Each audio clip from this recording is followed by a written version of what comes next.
लोगों को तुम्हारी बातें समझ में इसलिए भी नहीं आती क्योंकि सच्चाई को सुनना आसान नहीं है। सच्चाई हमेशा चुभती है।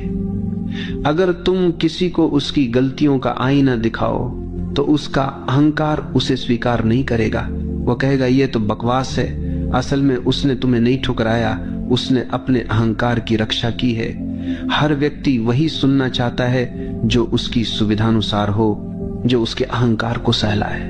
लेकिन जब तुम सच्चाई बोलते हो तो वो उसके खिलाफ जाती है, इसलिए तुम्हारी बातें उसे समझ में नहीं आती। समस्या ये भी है कि लोग शब्दों को समझते तो हैं लेकिन भाव को नहीं समझते।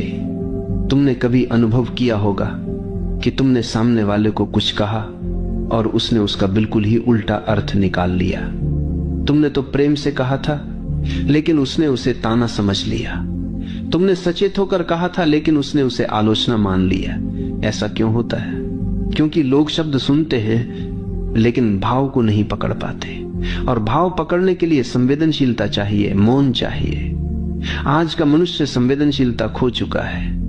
उसका ध्यान केवल सतह पर है। गहराई में जाने की उसकी क्षमता धीरे धीरे समाप्त हो गई।